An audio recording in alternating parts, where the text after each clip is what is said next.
evening and welcome to NTD News. I'm Stephanie Cox. Here are today's top stories. The Pentagon says it made a $3 billion error calculating the total value of military aid given to Ukraine. We hear from retired General Michael Flynn to get his take on it. The U.S. laying out the largest set of sanctions it's ever imposed on a major economy. Meanwhile, Ukraine's president is planning to travel to Japan. We bring you the latest from the G7 summit.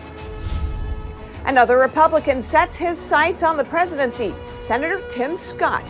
Find out what he hopes to bring to the race and how soon he could make an announcement. A Georgia prosecutor investigating former President Trump is making preparations. She's asked local judges not to schedule trials for 2 weeks in August, suggesting a possible indictment. And a sneak peek at a new documentary that tells the stories of those who suffered death or debilitation after taking the COVID vaccine. With an inside look from the film's host, Cindy Drucker.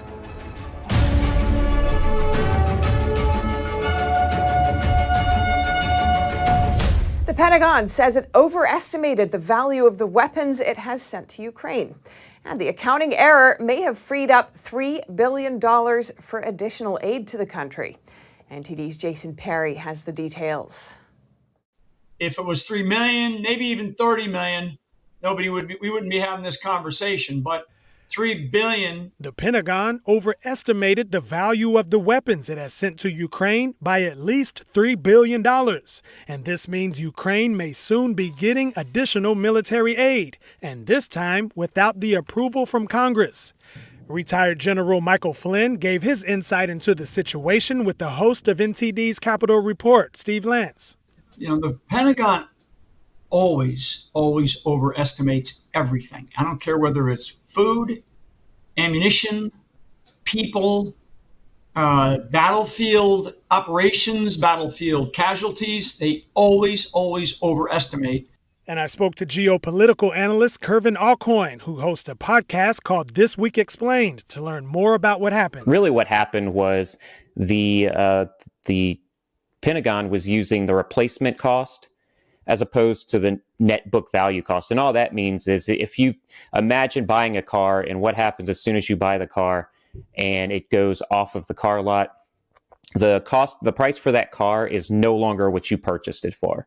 It's a lot less. The same goes for military equipment. Representatives Mike Rogers and Michael McCall in a joint statement said the Pentagon has known about the error since March.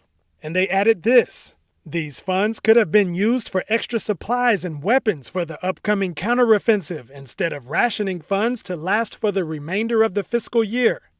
But other lawmakers have not been so supportive of sending military aid to Ukraine. 19 Republican lawmakers signed an April 20 letter to President Biden, which said, to prop up a foreign government that is historically mired in corruption while the American people suffer from record inflation and a crippling national debt is wildly irresponsible on its own. But to do so while our military contends with aging weapon systems and depleted stockpiles is disgraceful. Alcoin added this. And that's something that does need to be investigated. So I'm saying it's probably just what I was talking about, not reading the regulation correctly. But the investigation needs to ensue as to why the U.S. public wasn't told about this when they first noticed it in March. Since Russia invaded Ukraine over a year ago, Congress has approved over $113 billion worth of military, economic, and humanitarian assistance to Ukraine. Jason Perry, NTD News. G7 countries announce more sanctions on Russia in what the U.S. says will be the largest set of sanctions ever imposed on a major economy. Meanwhile, Ukraine's president is scheduled to travel to Japan to attend the G7 meeting. NTD's Arian Pazdar has more. The war in Ukraine takes center stage at this year's G7 summit in Hiroshima, Japan. On Friday, leaders introduced new sanctions on Russia, issuing a statement saying, "We will starve Russia of G7 technology, industrial equipment, and services that support its war machine." The White House says this will be the most comprehensive set of sanctions and export control measures ever imposed on a major economy. G7 countries also promised to take action against third country actors that materially assist Russia in the war. Russian President Vladimir Putin on Friday responded to the sanctions. The most powerful anti-Russian propaganda is being spread. The attacks on our history, culture, and spiritual values are ongoing, along with the attempts to drive a wedge into the brotherhood and unity of the peoples of our country. Also on Friday, Biden said the U.S. will support a joint effort to train Ukrainian pilots on fourth-generation aircraft, including F-16s.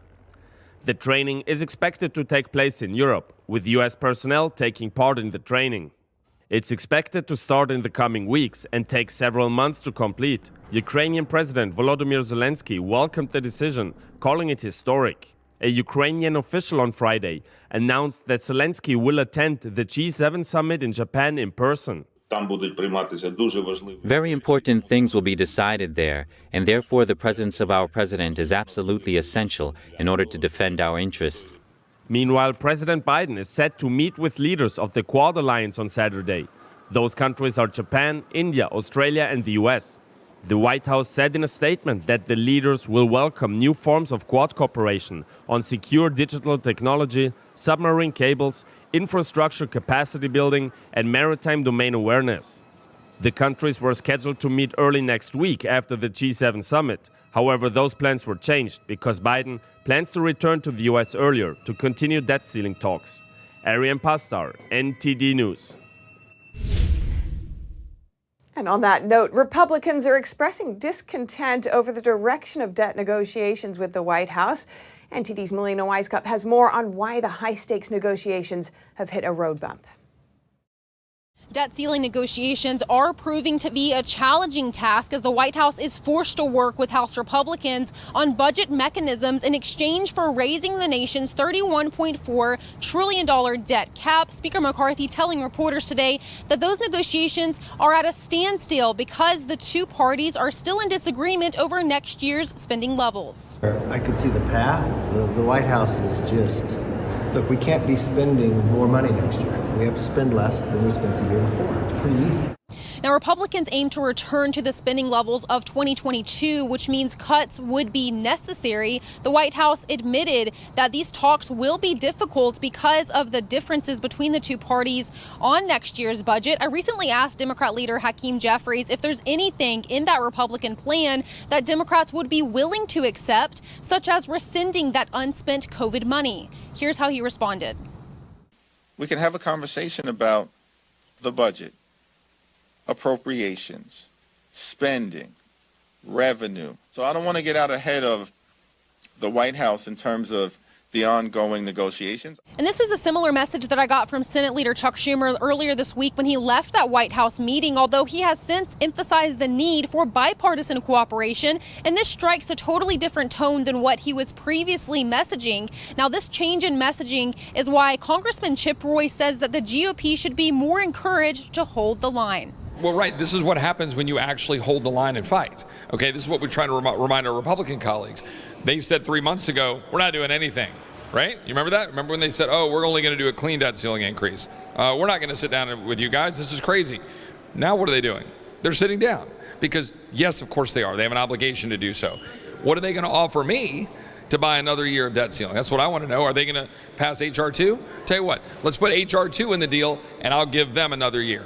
But there's not a whole lot of time to test these waters. Treasury Secretary Janet Yellen recently said that agency officials are not confident that they can continue paying the nation's bills past June 1st, which would lead to an economic catastrophe.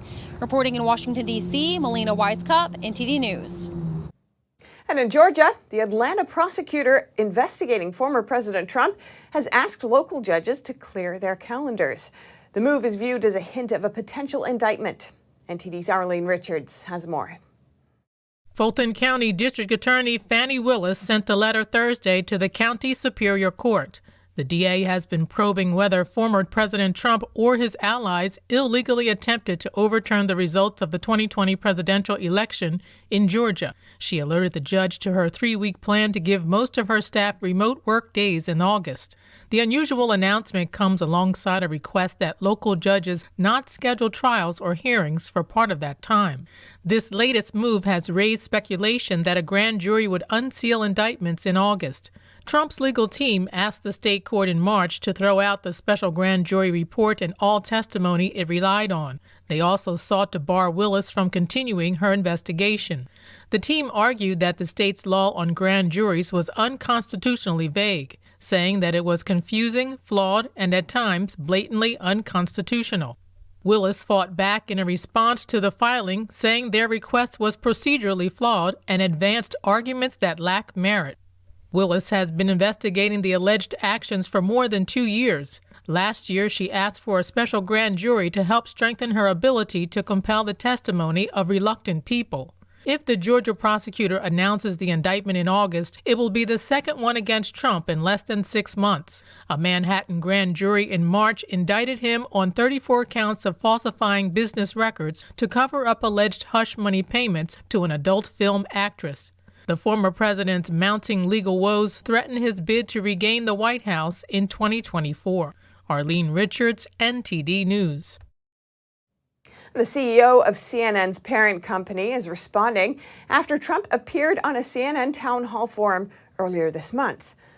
Donald Trump.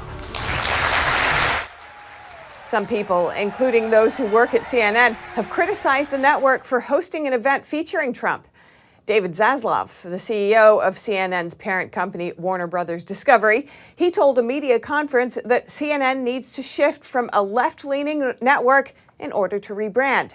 He said, "Our view is there's advocacy networks on either side. We have the best journalists in the world. We need to show both sides of every issue." This echoes recent public statements made by CNN CEO Chris Licht. The network saw a management shakeup last year after the merger of Warner Brothers and Discovery. And South Carolina Senator Tim Scott is gearing up to throw his hat in the presidential candidate pool, and he's doing it with a big splash. NTD's Arlene Richards has that story. It's official. South Carolina Senator Tim Scott filed his federal statement of candidacy on Friday for a run in the 2024 presidential race, and he's expected to hit the ground running with the launch of a $6 million ad campaign next Wednesday in Iowa and New Hampshire. The filing allows the senator's campaign to start placing TV and radio ads. On Monday morning in North Charleston, the senator will publicly announce his candidacy. Last month, Scott started a presidential exploratory committee after spending weeks touring early primary states, including Iowa and New Hampshire. He told Fox News his Faith in America tour revealed this about what people want. I love the Faith in America tour because I'm actually getting positive feedback that Americans are ready for an optimistic, positive, yet conservative message about where we're going as a nation and why we are truly one nation under God. Scott is known for his optimism toward reconnecting a divided nation, and he's aligned with much of challenger Donald Trump's policy agenda, including building a wall on the southern border, cutting taxes and spending, and holding China to account. Scott supported criminal justice and police reform after the death of George Floyd. However, he didn't support the bipartisan infrastructure bill or protections for same-sex marriage. He joins a growing pool of Republican challengers, including Trump, former UN Ambassador Nikki Haley, and entrepreneur Vivek Ramaswamy. Polling has shown that Trump holds a significant lead, with expected challenger Governor Ron DeSantis largely polling second. Arlene Richards, NTD News. NTD will live stream Scott's announcement on Monday, starting around 11 a.m. And next we'll look at, well, both the U.S. and Taiwan's tensions with China seem to be growing by the week. The U.S. is still grappling with drug shortages. Senators on Wednesday urged a speedy shift of the nation's medical supply chain away from the communist country. They said it would help prevent further drug shortages. To hear more about this and for his perspective, I spoke with Dr. Scott Atlas, a senior fellow at Stanford University's Hoover Institution and a former advisor to the White House Coronavirus Task Force. Now, lawmakers are sounding the alarm over possible Chinese invasion of Taiwan and what that could mean for the American medical supply chain. What's the scale of what we're looking at here? What's the scale of the risk? Well, the risk of our supply chain is very high, particularly for medications. Most of our medications, most of our drugs in the U.S. are not really manufactured here. And so it turns out that our probably our number one adversary, China, controls nearly all of our generic drugs, including almost all antibiotics. So what we need to do to fix that is to, first of all, diversify the supply chain, including with our allies in, say, Southeast Asia or elsewhere where even labor costs are low. But in addition, we need to make our drug costs low for manufacturing here. There's sort of a very complicated and unnecessarily costly process involved in the entire prescription drug area that we need a lot of reforms, including more transparency and more competition to bring those costs down. And do you think there's the political will now to really make those changes? Well, I think that Congress is its typical self in that, number one, they don't understand the issue. Number two, they go for politically winning statements like, for instance, capping drug prices. Capping drug prices would be extremely harmful to American consumers. They do that in countries with single-payer health care. And what you get when you cap drug prices is the supply of the drug diminishes. It's not so simple and one-sided, but meanwhile, we need to work on getting allies to work with us and have mutual dependence on friendly countries for these kinds of vital assets. Absolutely. Thank you so much, Dr. Scott Atlas. Great to hear your thoughts. Thank you. Coming up, the Los Angeles Dodgers host a Pride Night every year, but this year's event is sparking controversy after the team rescinded its invitation to a drag group. And Jeff Bezos' spacecraft firm lands a major contract with NASA. The company will be building a moon lander to carry astronauts to the lunar surface. That and more here on NTD News.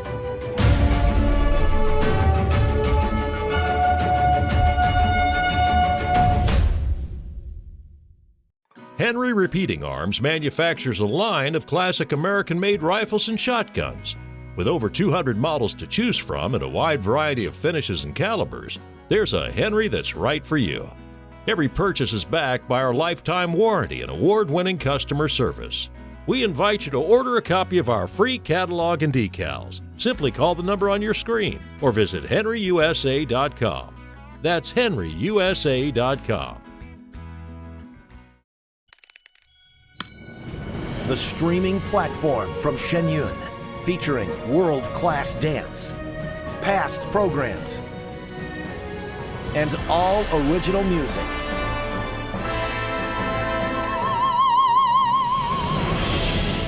Masterclasses, behind the scenes, and more. Order now and save $100 on annual subscriptions at shenyuncreations.com/TV. A night meant to highlight inclusion has generated controversy after one group was uninvited from participating in the Los Angeles Dodgers' 10th annual LGBTQ Pride Night next month. This comes after the Major League Baseball team received complaints from several Catholic groups and a U.S. senator. The Los Angeles Dodgers announced that it has rescinded its invitation to a drag group called the Sisters of Perpetual Indulgence from the team's annual Pride Night scheduled for June 16th. The group's website describes themselves as, quote, a leading-edge order of queer and trans nuns that use humor and irreverent wit to expose the forces of bigotry, complacency, and guilt that chain the human spirit. The group debuted in San Francisco on Easter Sunday of 1979 in response to the AIDS crisis that plagued the gay community. But not everyone appreciates the humor and satire the group is trying to convey, particularly among those who hold the Catholic faith. Brian Birch, president of Catholic Vote, condemns the sisters as a blatantly perverted, sexual, and disgusting anti-Catholic hate group. U.S. Senator Mark Rubio sent a letter to Major League Baseball Commissioner Rob Manfred, questioning whether the league is inclusive and welcoming to Christians. It reads, "The sisters are men who dress in lewd imitation of Roman Catholic nuns. The group's motto, 'Go and sin some more,' is a perversion of Jesus' command to go and sin no more." The group's Easter ceremony features children's programming followed by a drag show where adult performers dress in blasphemous imitation of Jesus and Mary. Following the Dodgers' announcement, State Senator Scott Wiener, a San Francisco Democrat and member of the legislative LGBTQ caucus, criticized the Dodgers for caving to pressure and kicking drag queens out of a pride celebration. And he praised the work of the Sisters of Perpetual Indulgence as, quote, amazing and life-saving. LA Pride has also announced that it would no longer participate in the annual Pride Night in protest to the team's decision. And a new documentary telling the stories of mysterious symptoms, complications, and sudden death faced by some after taking the COVID vaccines. They are novel and unexplained symptoms. Neurological, over 1,000% increase. 1,000. The mind games are ridiculous. I never knew that was going to be the last time I talked to my son. They know all of it. Earlier today, I spoke with Cindy Drucker, host, producer, and director of The Unseen Crisis. Let's see that now. Cindy Drucker, welcome to our show. Thanks for coming on. Unseen Crisis, what an incredible film looking at the story of many vaccine injured. Could you tell us, why do you think this film is needed at this time? You know, it's 2 years into when the vaccines were rolled out initially, and there's people who suffer severe reactions, some of them life-changing. I've got a couple people in the film who are in wheelchairs with feeding tubes. I mean, this is really devastating stuff. And yet there's still a lot of people who don't know about it, might have heard, thinks it's, you know, overblown or very rare. And it's, these people's lives are turned upside down. They will never be the same again. And I just wanted to do justice to what's actually going on out there. We can't just pretend it doesn't exist, and that is exactly what's happening. You've alluded to the unseen element of this. What do you mean? Could you give us more of a sense of why it's unseen? Sure. What you mean by that? You know, it's at many levels. One of them is it's rarely reported in the news. People just don't see it. When people try to share their stories on social media, etc., it's censored.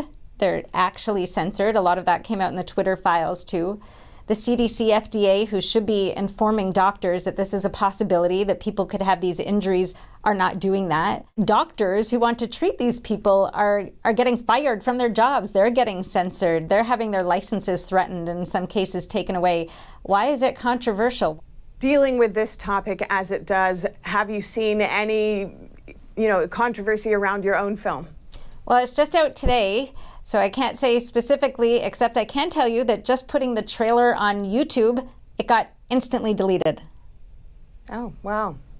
All right. Okay, so we know it's worth watching if you're interested. This film for sure paints a hopeful picture, though.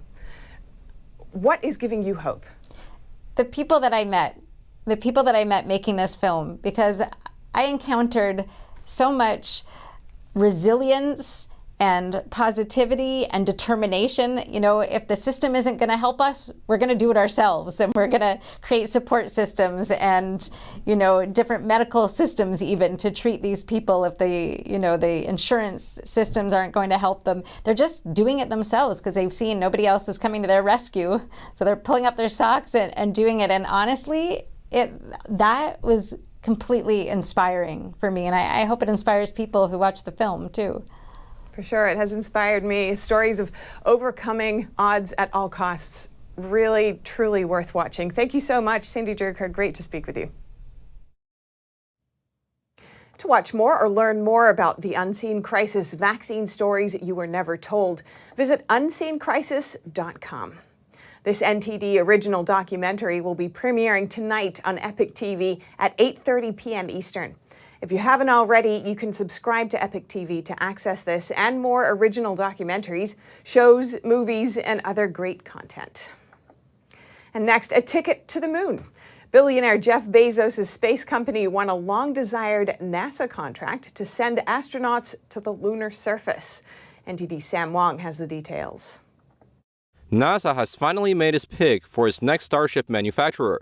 On Friday, Administrator Bill Nelson announced that Jeff Bezos' company Blue Origin is building a lunar lander for the agency's Artemis 5 mission.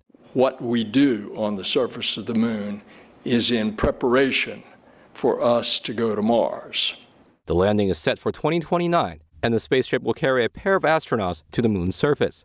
Blue Origin plans to build its 52-foot-tall lunar lander alongside partners Lockheed Martin, Boeing, spacecraft software firm Draper, and robotic firm Astrobolic. The contract is valued at roughly $3.5 billion, and Blue Origin is contributing at least another $3.4 billion. This scores a major victory for Bezos and his company after losing to Elon Musk's SpaceX for a similar contract in 2021. SpaceX is rolling out its forthcoming Starship for the Artemis 3 mission, which is expected to launch as early as 2025. Throughout the years, Bezos has invested billions into Blue Origin to compete for high-profile commercial and government space contracts with SpaceX. Sam Wang, NTD News, New York. And now for your sports news, here's NTD's Dave Martin with some sad news regarding an NFL legend. That's right, Steph. Hall of Fame running back Jim Brown passed away last night at his home in Los Angeles. Brown led the Cleveland Browns to their last NFL title back in 1964. The bruising running back played from 1957 to 1965, led the league in rushing in 8 of his 9 seasons, and won 3 MVP awards. He retired at age 29, still in the prime of his career, to become a movie actor and civil rights activist. He appeared in more than 30 films, including Any Given Sunday and The Dirty Dozen. Brown was 87. And in WNBA news, 6 months after a prisoner swap freed her from a Russian detainment, Brittany Griner is set to play her first regular season game in nearly 2 years tonight as her Mercury play the Sparks in Los Angeles. Expectations for this year have been tempered, though, after the 32-year-old missed all of last year while being detained. The 6'9" center did play in an exhibition game last week, scoring 10 points in 17 minutes while standing for the national anthem prior to the game in a change from her previous position. Griner, who's also working with campaigns to bring home wrongfully detained Americans overseas, said the national anthem hit her different after her Russian incarceration and that she plans to continue standing for it. And for your sports viewing schedule tonight, more playoff action. First in the NBA, the Celtics and Heat square off in Game 2 in Boston after the Heat took Game 1 behind Jimmy Butler's 35 points. And in the NHL, the West Conference Finals kick off as the Stars play the Golden Knights in Las Vegas. And finally, for you baseball fans, busy night. All 30 teams are in action, including the Miami Marlins, who start reigning Cy Young winner Sandy Alcantara, who's struggling this season with a 1-4 record. He faces San Francisco's lineup. And that's all for sports news today. Steph, over to you. And that's all for today's news. Thanks for tuning in. I'm Stephanie Cox. Good night. Thanks for watching us on YouTube. Did you know YouTube only keeps selective videos on its platform? So if you want to make sure you get the full picture, just subscribe to our newsletter. Go to newsletter.ntd.com and sign up. It's free.